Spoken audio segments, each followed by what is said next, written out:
اعوذ باللہ من الشیطان الرجیم بسم اللہ الرحمن الرحیم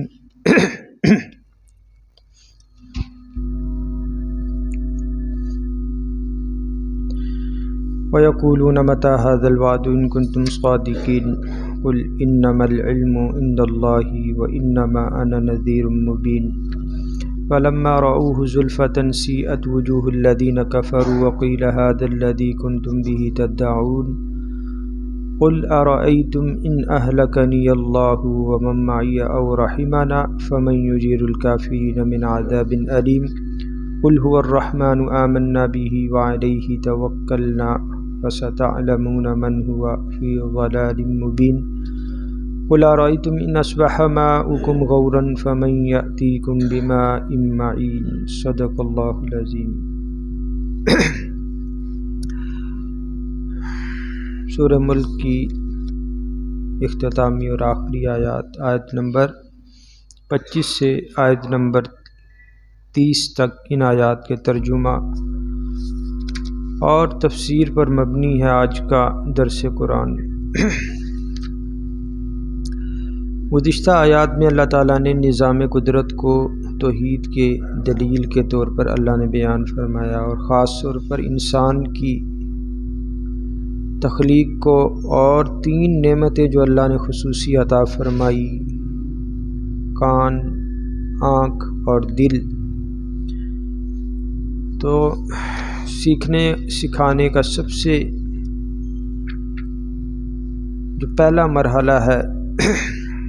وہ کیا ہے؟ سننا، پھر اس کے بعد دیکھنا، اور دل جو ہے یہ مرکز ہے عقیدے کا، کفر اور شرک کا۔ پھر اللہ تعالیٰ نے فرمایا کہ نہ صرف اللہ تعالیٰ نے انسانوں کی تخلیق کی، بلکہ قُلْ هُوَ الَّذِي ذَرَأَكُمْ فِي الْأَرْضِ وَإِلَيْهِ تُحْشَرُونَ۔ اللہ وہ ذات ہے کہ جس نے تمہیں پھیلایا زمین میں، اور اسی کی طرف جو ہے تم جمع کیے جاؤ گے۔ یعنی جس ذات نے پھیلایا ہے وہ ذات اس بات پہ قادر ہے کہ وہ سب کو جمع کر لے۔ یہ نہیں کہ اللہ نے پھیلا دیا پوری زمین پہ اور اب انسانوں کو اکٹھا نہیں کر سکتا، نہیں، جس نے پھیلایا وہ پھر اب اکٹھا بھی جمع بھی کر سکتا ہے۔ آج کی جو آیات ہے، فرمایا وَيَقُولُونَ مَتَى هَذَا الْوَعْدُ إِن كُنتُمْ صَادِقِينَ، یہ کہتے ہیں کہ کب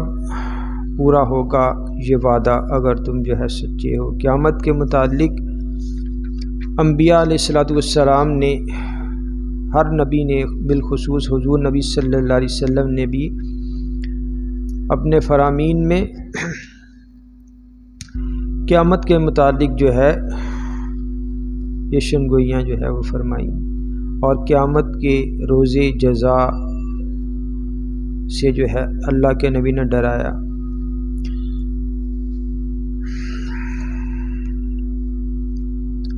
تو ایک تو یہ سورہ ملک کی آیت نمبر 25 ہے، ان کا جو طنز ہے اور ان کا جو انکار ہے،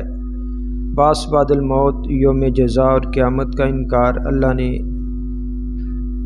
انہی کی زبانی جو ہے وہ قرآن میں بیان فرمایا کہ وَيَقُولُونَ، اور یہ کہتے ہیں کہ مَتَى هَذَا الْوَعْدُ إِن كُنتُمْ صَادِقِينَ، کہ کب پورا ہوگا یہ وعدہ اگر تم سچے ہو۔ تو قرآن کریم میں بارہا 5 مرتبہ ہو بہو یہی کلمہ جو ہے، ایک تو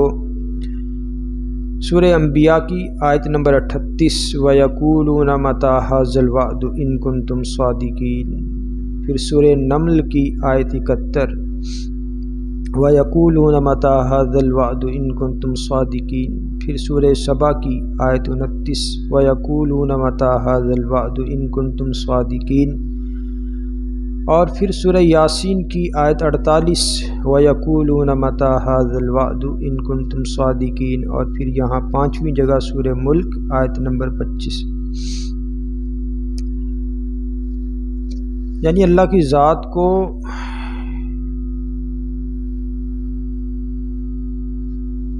یہ عقیدہ باس بعد الموت اور عقیدہ قیامت اور عقیدہ آخرت کا انکار اللہ کو اتنا برا لگا کہ اللہ نے ان کی برائی کو اس طریقے سے بیان فرمایا کہ دیکھیں یہ قیامت کے متعلق جو ہے انہوں نے اس طور پر انکار کرتے ہوئے انبیاء سے اور بالخصوص نبی صلی اللہ علیہ وسلم سے مشرکین مکہ نے اس طرح سوال کیا۔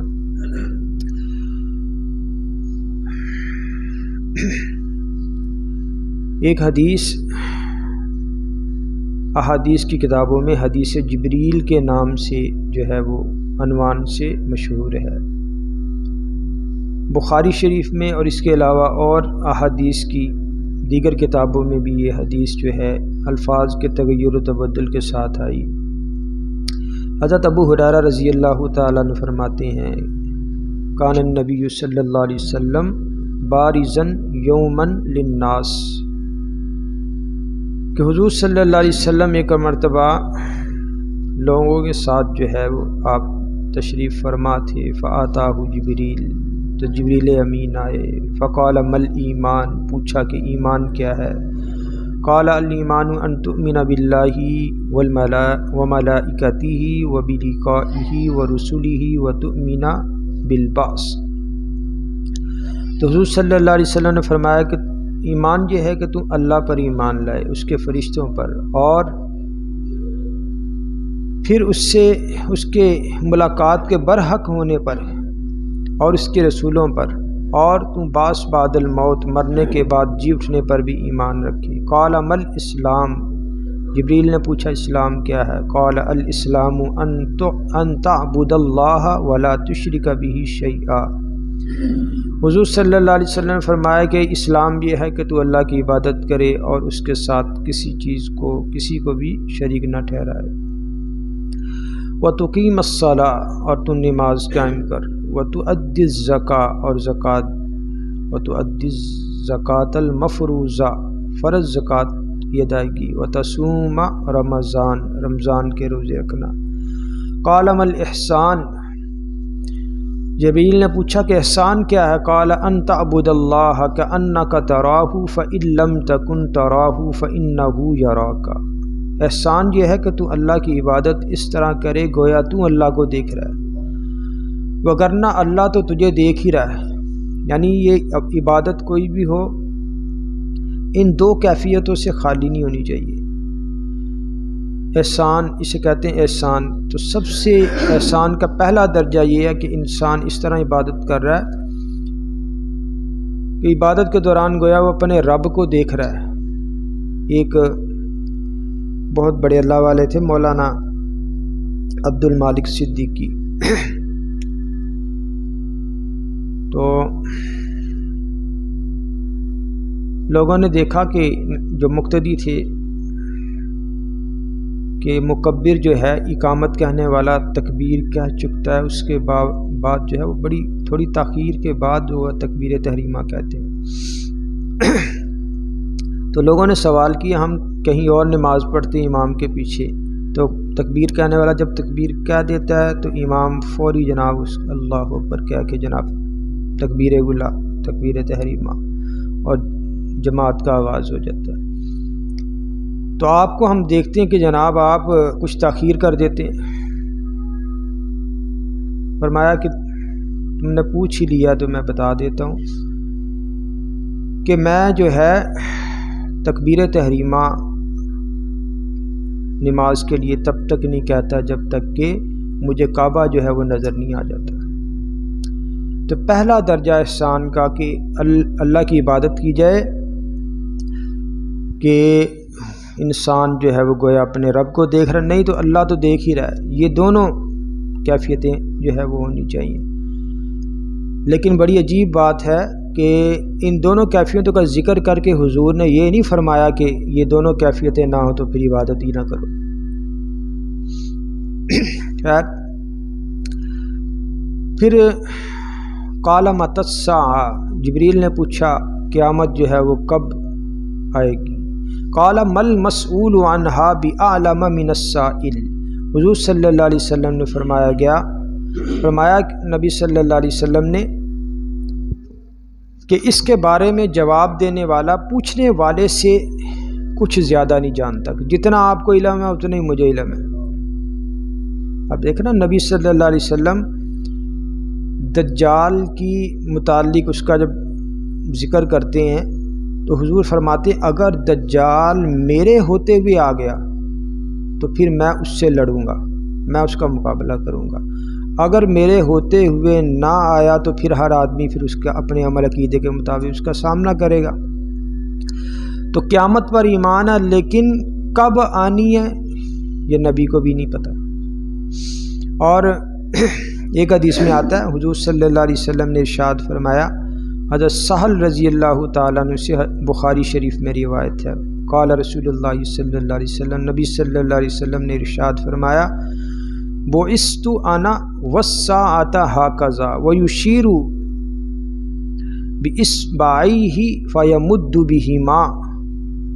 کہ حضور صلی اللہ علیہ وسلم فرمایا کہ میں اور قیامت اس طرح بھیجے گئے ہیں جس طرح یہ دو انگلیاں، اور فرمایا کہ حضور صلی اللہ علیہ وسلم نے اپنی دو انگلیوں کی طرف اشارہ کر کے اس کی نزدیکی کو بتایا، پھر دونوں کو پھیلایا کہ جس طرح یہ دو انگلیاں آگے پیچھے نزدیک ہیں اسی طرح میرے آنے کے بعد قیامت بھی نزدیک ہے۔ تو بہت سی نشانیاں، اب قیامت کا حتمی وقت یہ اللہ ہی جانتا ہے، لیکن قیامت کی نشانیاں یہ نبی صلی اللہ علیہ وسلم کی احادیث میں جو ہے وہ بارہا بہت سی نشانیاں، کئی چھوٹی نشانیاں کئی بڑی نشانیاں، جیسے اسی ایک حدیث جبریل کے ایک مسند احمد میں ایک راوی نے آگے کا حصہ جو بیان کیا، تو جبریل امین نے پوچھا کہ قیامت کب آئے گی، تو حضور صلی اللہ علیہ وسلم نے فرمایا یہ غیب کی ان 5 چیزوں میں سے ہے جنہیں اللہ کے سوا نہیں جانتا۔ یعنی قرآن میں اللہ نے کہا کہ اللہ ہی کے پاس ہے قیامت کا علم، وہی بارش برساتا ہے، وہی جانتا ہے ماں کے رحم میں کیا ہے، کسی نفس کو نہیں پتا وہ کل کیا کمائے گا، اور کوئی شخص نہیں جانتا کہ وہ کس سرزمین میں مرے گا۔ تو یہ ساری چیزیں کیا ہیں، یہ اللہ کے علم میں ہے۔ اس کے علاوہ حضور صلی اللہ علیہ وسلم نے قیامت کے متعلق نشانیاں جو ہے وہ بارہا بہت سی نشانیاں نبی صلی اللہ علیہ وسلم نے بتائی ہیں، پیشن گوئی کی ہے۔ تو وَيَقُولُونَ مَتَىٰ هَٰذَا الْوَعْدُ إِن كُنتُمْ صَادِقِينَ، اللہ نے فرمایا قُلْ إِنَّمَا الْعِلْمُ عِندَ اللَّهِ، اے نبی آپ فرما دیجئے کہ اس کا جو علم ہے وہ اللہ کے پاس ہے۔ وَإِنَّمَا أَنَا نَذِيرٌ مُّبِينٌ، اور بے شک میں تو صرف جو ہے ڈر کھول کر ڈر سنانے والا ہوں، میں کیا ہوں، کھول کر ڈر سنانے والا ہوں۔ فَلَمَّا رَأَوْهُ زُلْفَةً سِیئَتْ وُجُوهُ الَّذِینَ كَفَرُوا وَقِیلَ هَٰذَا الَّذِی کُنتُم بِهِ تَدَّعُونَ، اللہ نے فرمایا جب اس کو قریب آتا ہوا دیکھیں گے قیامت کو تو سیاہ ہو جائیں گے ان لوگوں کے چہرے جنہوں نے کفر کیا۔ سورہ عبس کی آخری آیات ہیں، وَوُجُوهٌ يَوْمَئِذٍ عَلَيْهَا غَبَرَةٌ تَرْهَقُهَا قَتَرَةٌ، اللہ نے فرمایا بعض چہرے اس دن جو ہے سیاہ ہوں گے، ان پر سیاہی چڑھی ہوگی۔ تو جو اللہ کے نافرمان ہوں گے، کافر مشرک ہوں گے، پھر ان کی یہ حالت ہوگی جب وہ قیامت کو آتا ہوا دیکھیں گے، برپا ہوتا ہوا، تو ان کے اللہ نے فرمایا سیئت وجوہ الذین کفروا، ان کے چہرے بگڑ جائیں گے۔ وقیلا، اور کہا جائے گا، ھذا الذی کنتم بہ تدعون، یہ ہے وہ چیز جس کو تم طلب کرتے تھے۔ تنزیہ کہتے تھے بھئی لے آؤ، جو تم نے عذاب لانا ہے نا لے آؤ، جو قیامت برپا کرنی ہے کر لو۔ قل ارأیتم ان اہلکنی اللہ ومن معی او رحمنا، اے نبی آپ فرما دیجئے کہ بھلا بتاؤ اگر اللہ مجھے ہلاک کر دے، ومن معی، اور ان کو بھی جو میرے ساتھ ہیں، او رحمنا، یا اللہ ہم پر رحم کرے، فمن یجیر الکافرین من عذاب علیم، تو کون ہے جو کافروں کو بچائے دردناک عذاب سے۔ نبی صلی اللہ علیہ وسلم قرآن جو کہ وحی کی صورت میں حضور اس کو لوگ جو ہے کافروں کے سامنے بیان کرتے تھے، اب جو ہے فریضہ منصبی ادا کرتے تھے، تو یہ کہتے تھے کہ بھائی جس طرح ہر زمانے میں بڑے بڑے شاعر آئے اور ان شعراء کا جو اثر و رسوخ تھا اور ان کا جو کمال، جب تک وہ زندہ رہے ان کا نام تھا، جب چلے گئے وہ نام ختم ہو گیا، ایسے ہی یہ قرآن جو ہے محمد کا گھڑا ہوا کلام ہے، تو جب تک محمد زندہ یہ کلام کا جو ہے یہ رہے گا، جب محمد جو ہے اللہ کے پاس چلے جائیں گے، دنیا سے چلے جائیں گے، کلام بھی جو ہے ختم ہو جائے گا۔ تو اللہ کے نبی نے فرمایا کہ چاہے میں اور مسلمان ہمیں جو ہے ہم موت سے ہم کنار ہو جائیں، یا اللہ او رحمانہ، یا اللہ ہم پہ رحم کرے، فَمَن يُجِيرُ الْكَافِرِينَ مِنْ عَذَابٍ أَلِيمٍ، کافروں کو جو ہے دردناک عذاب سے کوئی بھی نہیں بچا سکتا۔ کیوں؟ ہر آدمی کا جو معاملہ ہے وہ اس کے ساتھ ہے، اس کو جو ہے اچھے عقیدے کی جزا اور برے عقیدے برے عمل کی جو ہے وہ سزا مل کر رہے گی۔ قُلْ هُوَ الرَّحْمَنُ آمَنَّا بِهِ وَعَلَيْهِ تَوَكَّلْنَا، اے نبی آپ فرما دیجئے کہ وہ اللہ رحمان ہے جس پر ہم ایمان لائے، وَعَلَيْهِ تَوَكَّلْنَا، اور جس پر ہم نے بھروسہ کیا، فَسَتَعْلَمُونَ مَنْ هُوَ فِي ضَلَالٍ مُبِينٍ،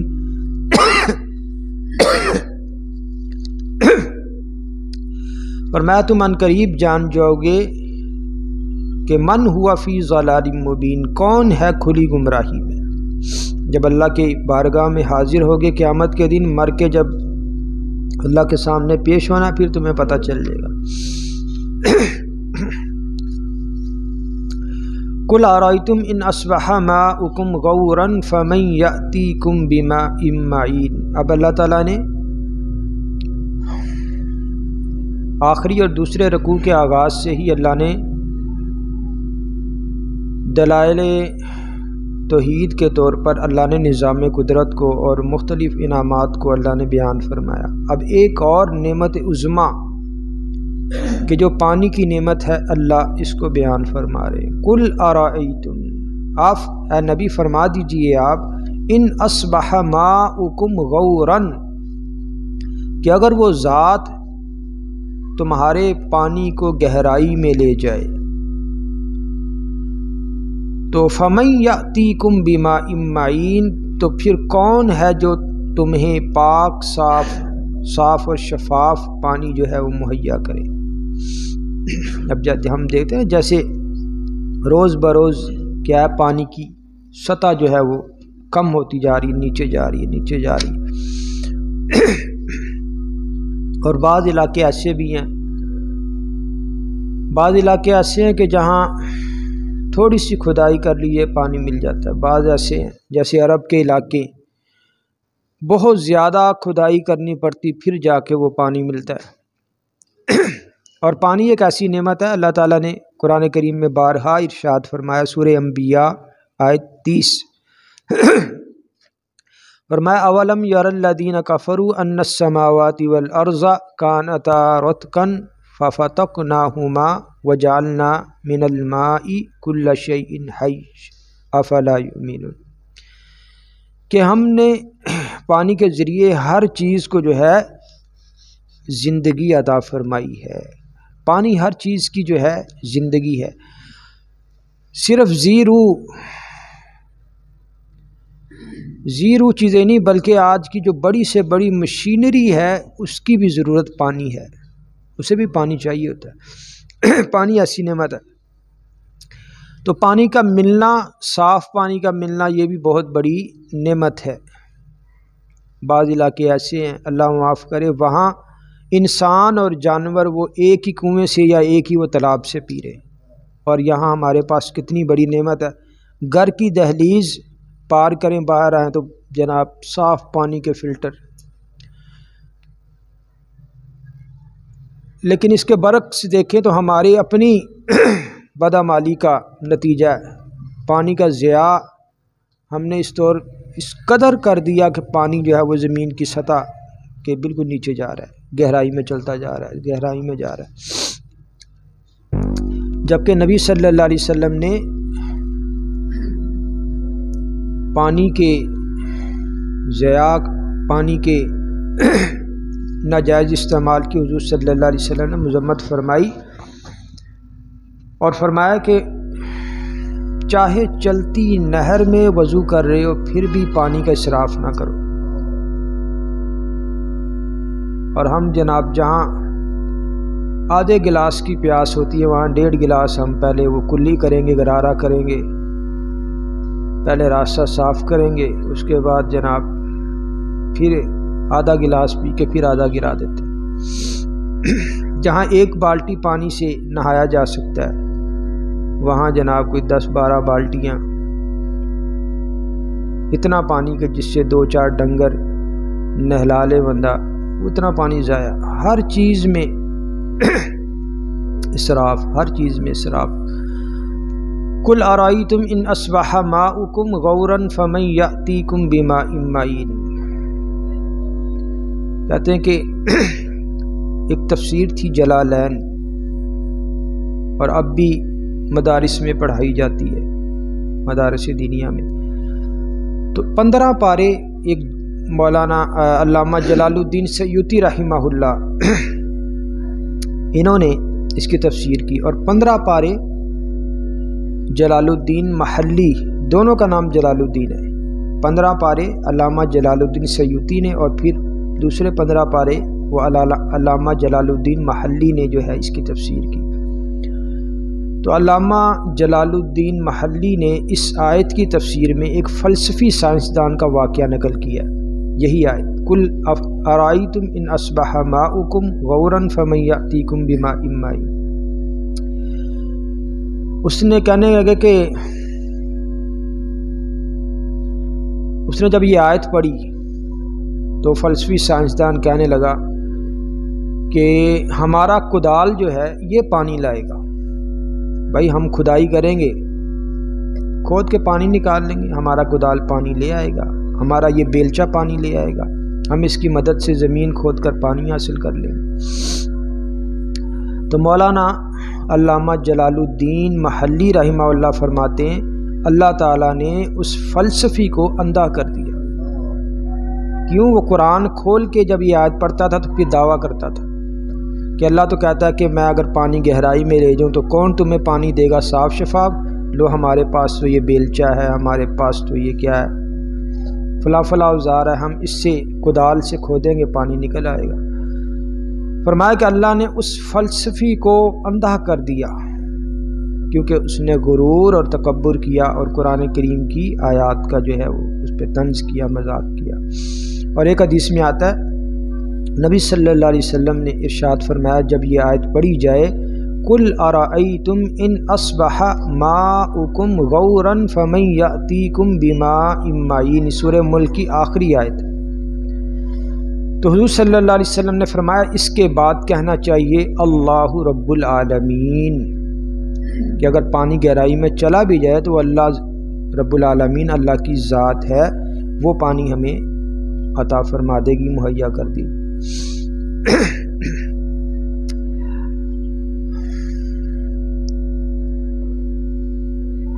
تو لہٰذا اس نبی صلی اللہ علیہ وسلم کی اس سنت کو پورا کرتے ہوئے قل ارأیتم ان اصبح ماؤکم غورا فمن یأتیکم بماء معین اللہ رب العالمین۔ بلکہ بعض جو ہے مفسرین فرماتے ہیں اگر نماز میں بھی قرات کر رہا ہے نا تو بھی ہلکی آواز میں یہ پڑھ لے اللہ رب العالمین ایسے، تاکہ حدیث پہ جو ہے وہ عمل ہو جائے۔ تو الحمدللہ سورہ ملک کی جو آخری آیات تھی اس کا ترجمہ تفسیر جو ہے ہو کر سورہ ملک کا ترجمہ تفسیر مکمل ہوا۔ اللہ تعالیٰ نے سورہ ملک میں جتنے بھی احکامات اللہ نے اتارے ہیں، دعا ہے اللہ تعالیٰ ان تمام احکامات پر عمل پیرا ہونے کی ہم سب کو توفیق عطا فرمائے۔ سورہ ملک کی فضیلت کے متعلق دوبارہ چند احادیث پیش کر دیتا ہوں۔ حضرت ابو ہریرہ رضی اللہ تعالیٰ عنہ کی روایت، ابو داؤد شریف، ترمذی، نسائی، ابن ماجہ، ابن حبان، حاکم اور مسند احمد میں کہ رسول اللہ صلی اللہ علیہ وسلم نے ارشاد فرمایا، قرآن کریم کی ایک سورت جس کی 30 آیتیں ہیں، پڑھنے والے کی سفارش اتنی کرے گی کہ اس شخص کو بخش دیا جائے گا۔ یعنی جو سورہ ملک کی تلاوت کرتا ہوگا تو قبر میں قیامت کے دن سورہ ملک اپنے پڑھنے والے کی اتنی سفارش کرے گی کہ اللہ اس شخص کو بخش دے گا۔ اسی طرح بغوی رحمہ اللہ نے ان روایت کے ان الفاظ کے ساتھ کہ کتاب اللہ کی ایک سورت ہے جو صرف 30 آیات کی ہے، وہ آدمی کے لیے سفارش کرے گی اور قیامت کے دن اس کو دوزخ سے نکال کر جنت میں داخل کر دے گی۔ یہ سورہ تبارک الذی ہے۔ حضرت جابر رضی اللہ تعالیٰ عنہ نے فرمایا، رسول اللہ صلی اللہ علیہ وسلم جب تک الف لام میم تنزیل، سورہ سجدہ اور تبارک الذی بیدہ الملک پڑھ نہیں لیتے تھے، سوتے نہیں تھے حضور صلی اللہ علیہ وسلم۔ یہ ترمذی مسند احمد کی جو ہے روایت ہے۔ ترمذی شریف کی ایک اور روایت ہے حضرت ابن عباس رضی اللہ تعالیٰ عنہ سے کہ نبی صلی اللہ علیہ وسلم نے ارشاد فرمایا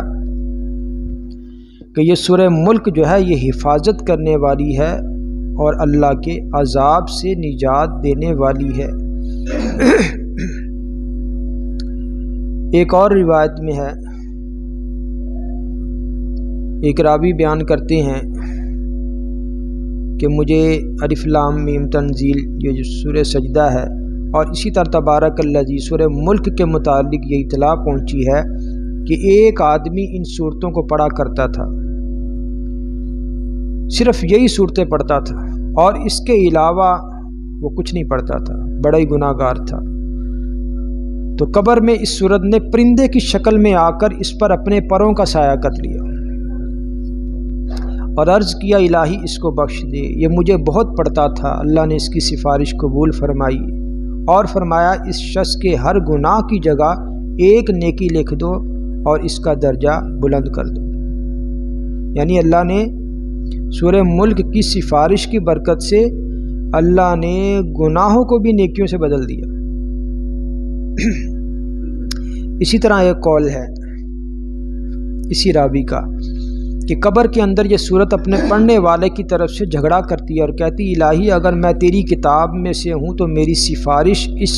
تلاوت کرنے والے کے بارے میں قبول فرما لے،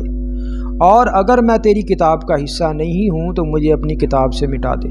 اللہ فرمایا، یہ صورت قبر میں پرندے کی طرح ہوگی اور اپنے بازو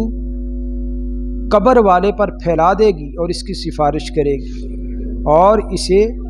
قبر کے عذاب سے بچا لے گی۔ اسی طرح ایک اور روایت ہے طاؤس کی کہ قرآن کی ہر صورت سے بقدر 60 نیکیوں کے جو ہے یہ بڑھ کر ہے سورہ تبارک الذی۔ تو جتنے بھی فضائل ہوں، سب سے بڑی فضیلت حضور صلی اللہ علیہ وسلم کا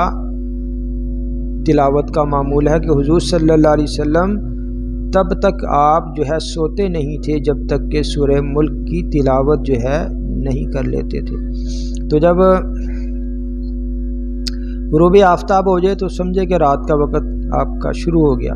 تو آپ مغرب کی نماز کے فوری بعد بھی پڑھ سکتے ہیں، عشاء سے پہلے بھی، عشاء کے بعد بھی، سونے سے پہلے بھی۔ اگر کبھی سو گئے اور رات کو نیند آپ کی کھلتی آنکھ تو رات کو اٹھ کو پڑھ لو۔ یعنی یہ تمام صورتیں ایسی ہیں کہ اس پر عمل جو ہے کیا جا سکتا ہے۔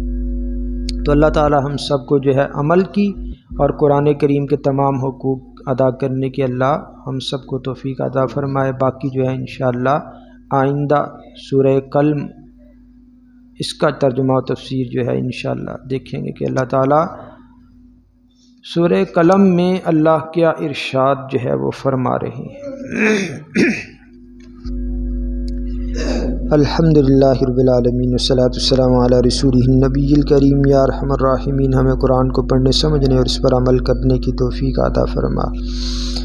یا ارحم الراحمین، حاضرین مجلس کی جتنی بھی جائز حاجات ہیں، خواہشات ہیں، ضروریات ہیں، اللہ اپنے پاک کلام اور اپنے حبیب کے صدقے وسیلے سے ان کی تمام حاجات کو پورا فرما۔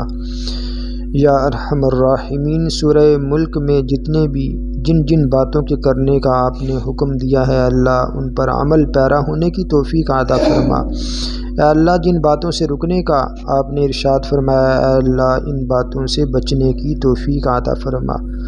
یا ارحم الراحمین، جتنے بھی بیمار ہیں، روحانی بیمار ہیں، جسمانی بیمار ہیں، گھروں میں ہیں، ہسپتالوں میں ہیں، بچے ہیں، بوڑھے ہیں، جوان ہیں، اللہ سبھی کو شفائے کاملہ عاجلہ عطا فرما۔ یا ارحم الراحمین، جتنے بھی مسلمان اس دنیا سے جا چکے ہیں، اللہ سب کی بخشش و مغفرت فرما۔ جن کو تو نے بخش دیا ہے ان کو جنت الفردوس میں اعلیٰ مقام عطا فرما۔ اے اللہ، ہمیں بھی قبر کی، حشر کی، آخرت کی، موت کی تیاری کی توفیق عطا فرما۔ ہر وہ کام جو نیک ہے اسے کرنے کی توفیق عطا فرما، ہر برائی سے بچنے کی توفیق عطا فرما۔ یا ارحم الراحمین، مسلمان جہاں کہیں بھی ہیں، جس حال میں بھی ہے، ان کی مدد فرما۔ اے اللہ، فلسطین کے مسلمانوں کی خصوصی مدد فرما۔ وصلی اللہ تعالی علی خیر خلقہ محمد وعلی آلہ وصحبہ اجمعین، آمین آمین۔